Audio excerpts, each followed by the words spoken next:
Hello friends, स्वागत है आपका एक बार फिर से आपके अपने लीगल चैनल सोच पर प्रहार में। हेलो फ्रेंड्स, स्वागत है आपका एक बार फिर से आपके अपने लीगल चैनल सोच पर प्रहार में। दोस्तों, आज के इस वीडियो में एक हाई प्रोफाइल मैट्रिमोनियल डिस्प्यूट से आपको मैं चीज़ों को समझाऊंगा। जब मुझे खास तौर पे उन लोगों के कॉल आते हैं जिन लोगों पर नया नया ये सब चीज़ें हो रही हैं, आपको बता नहीं सकता वो लोग कितने डरे हुए होते हैं, कितने उनके डाउट्स होते हैं। और मैक्सिमम लोग कह रहे होते हैं, साहब हम तो ये सब चीज़ें बर्दाश्त ही नहीं कर पा रहे, हमारे साथ ये सब कुछ पहली बार हो रहा है और हम कोई गलत स्टेप उठा लेंगे। तो यहाँ मैं आपको बताना चाहूँगा कि आपको ऐसा कुछ भी करने की ज़रूरत नहीं है।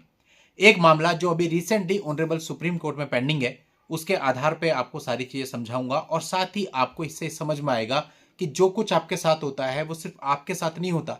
ऐसे मामले चाहे वो किसी के भी साथ चल रहे हैं, सबके साथ सेम सिचुएशन होती है और आपको इन सिचुएशन को डील करते हुए इससे स्टेप बाय स्टेप बाहर आना पड़ता है। तो दोस्तों, वीडियो में आगे बढ़ने से पहले आपसे कहना चाहूंगा, आपने अभी तक भी इस चैनल को सब्सक्राइब नहीं किया हुआ है तो चैनल को सब्सक्राइब करके नोटिफिकेशन बेल पर जरूर क्लिक कर लें ताकि इस प्रकार के वीडियोज की निरंतर जानकारियां आपको मिलती रहें। तो दोस्तों, ये मामला है मशहूर क्रिकेटर मोहम्मद शमी का।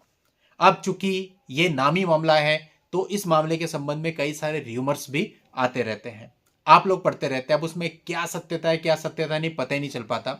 तो आज हम उन र्यूमर्स पे नहीं जाने वाले हैं। एक्चुअल में मामला क्या हुआ था, शादी से लेकर ऑनरेबल सुप्रीम कोर्ट तक इस मामले को पूरा अच्छे से समझेंगे। दोस्तों, इस मामले में 2014 में दोनों पक्षकारों की शादी हुई थी और 2015 में उनके यहाँ पर एक पुत्री का जन्म हुआ था। मार्च 2018 में उनकी पत्नी ने सोशल मीडिया पर कथित उनकी चैट या अफेयर के जो स्क्रीनशॉट थे वो पोस्ट किए। यहां से दोस्तों विवाद शुरू हो गया था। इसके बाद दोस्तों 2018 में ही उनकी पत्नी ने उनके और उनके परिवार वालों पर एक एफआईआर दर्ज करवा दी, जिसके अंतर्गत कई सारी धाराएं थी, इंक्लूडिंग 498A, 307, 354, 376 एक्सेट्रा। दोस्तों, ये एफआईआर वेस्ट बंगाल में दर्ज हुई थी। साथ ही वेस्ट बंगाल में ही फैमिली कोर्ट में 125 सीआरपीसी का एक केस फाइल किया स्वयं और बेटी के भरण पोषण के लिए, और साथ साथ डोमेस्टिक वायलेंस एक्ट का भी एक केस फाइल कर दिया अपने पति और उनके परिवार वालों पर। तो दोस्तों, ये सारी घटनाएं हैं 2018 की और यहां से आप कह सकते हैं कि इस मैट्रिमोनियल डिस्प्यूट्स की शुरुआत कोर्ट्स में हो चुकी थी, यानी मामला विभिन्न न्यायालयों में आ चुका था। तो 3 केस चलने लगे। अब इस एफआईआर में इन्वेस्टिगेशन हुई। इन्वेस्टिगेशन के बाद जैसे आपको पता है चार्जशीट फाइल होती है।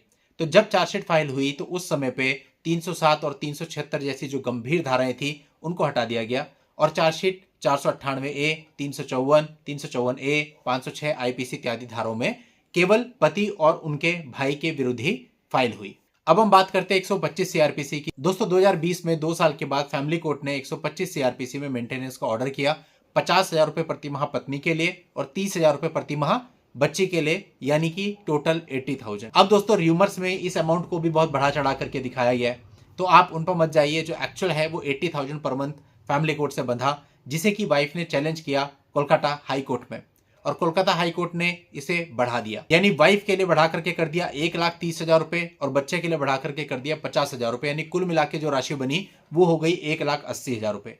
यानी फैमिली कोर्ट से कुल राशि थी 80,000, हाई कोर्ट से ये राशि हो गई 1,80,000। अब दोस्तों, यहां पर क्रिकेटर पे कई सारे आरोप लगाए थे, जैसे कि मैंने आपको बताया कि एफआईआर में कई सारी धाराएं इन्वॉल्व थी। इवन मैच फिक्सिंग के साथ साथ और भी अन्य कई आरोप उनके ऊपर थे। दोस्तों, इस मामले में मोहम्मद शमी ने अपनी तरफ से कोई भी केस फाइल नहीं किया। डिफेमेशन का आपने पढ़ा होगा, बहुत सारे र्यूमर्स में आया, लेकिन एक्चुअल में कोर्ट में ऐसा कोई भी डिफेमेशन का केस फाइल नहीं हुआ। अब दोस्तों, हाई कोर्ट से जो ऑर्डर हुआ 1,80,000 का, पत्नी इसमें इंक्रीमेंट करवाने के लिए 2024 में ऑनरेबल सुप्रीम कोर्ट में आई। ऑनरेबल सुप्रीम कोर्ट में उन्होंने प्रे करी कि जो मेरा पति है उसकी एक्चुअल इनकम के बेस पे जो फेयर परसेंटेज है उसके आधार पे मुझे मेंटेनेंस मिलना चाहिए, बच्ची जो है उसको पिता की स्टेटस के बराबर ही मेंटेनेंस मिलना चाहिए।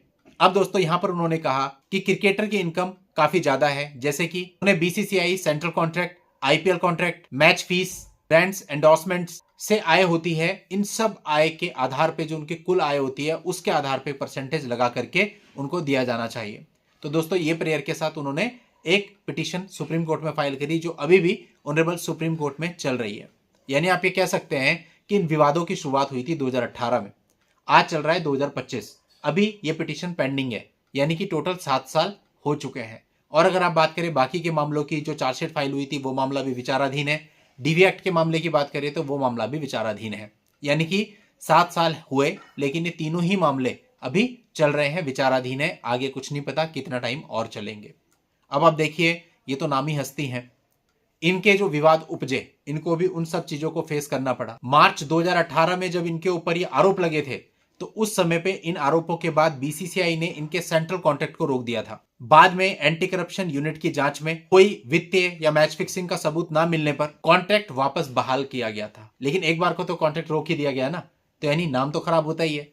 तो कुल मिलाकर के आपको इन सब परेशानियों का सामना करना पड़ता है। आपके साथ भी एक आम आदमी होता है, क्या होता है कि जब इस प्रकार के आरोप लग जाते हैं, उसकी ज्वाइनिंग होने वाली है तो ज्वाइनिंग रुक जाती है, या फिर और भी प्रकार की समस्याओं से उसको जूझना पड़ता है।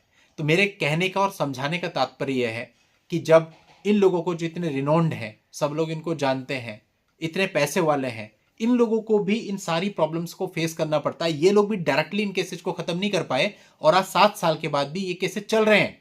तो फिर एक आम आदमी कहां स्टैंड करता है? बहुत सारे लोगों के मन में होता है मेरे ऊपर केस हो गया साहब, मुझे इसे खत्म करना है, 6 महीने में खत्म करना, 3 महीने में खत्म करना, 1 साल में खत्म करना। You can't skip procedures. अधिकतर मैंने देखा कि हमारे जो क्लाइंट्स रहते हैं, जिनके केसेज हम फिजिकली डील कर रहे हैं, उनका बस यही होता है जल्दी करा दो, जल्दी करा दो। वो हो नहीं सकता। एक प्रोसीजर है जिसको आप स्किप नहीं कर सकते। जो टाइम 498 में लगता है वो लगेगा, जो 125 सीआरपी से डीवी में लगता है वो लगेगा। ज़्यादा से ज़्यादा आप अपनी एक्सपर्टीज से उसको थोड़ा सा कम कर सकते हो। आप 8 साल को 7 साल तो कर सकते हो, लेकिन आप 8 साल को 2 साल नहीं कर सकते, 8 साल को 3 साल नहीं कर सकते। यानी नॉर्मल से थोड़ा बहुत फर्क पड़ सकता है अगर आप बहुत ज़्यादा ध्यान देंगे, लेकिन इतना ज़्यादा नहीं।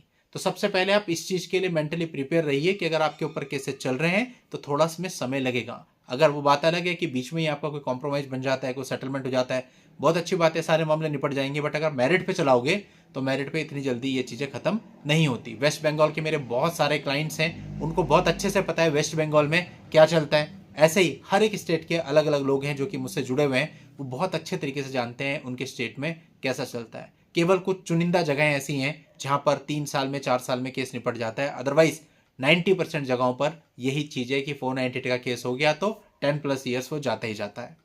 तो दोस्तों, उम्मीद करता हूं कि इस पूरे मामले से आप लोग काफ़ी कुछ समझे होंगे और अपने आप को स्थिर रखने में ये चीज़ें आपको मदद करेंगी। चलिए दोस्तों, आज के इस वीडियो में इतना ही। नेक्स्ट वीडियो में नई जानकारी के साथ मैं आपसे फिर मिलूंगा। तब तक के लिए good bye and thank you for watching. Take care.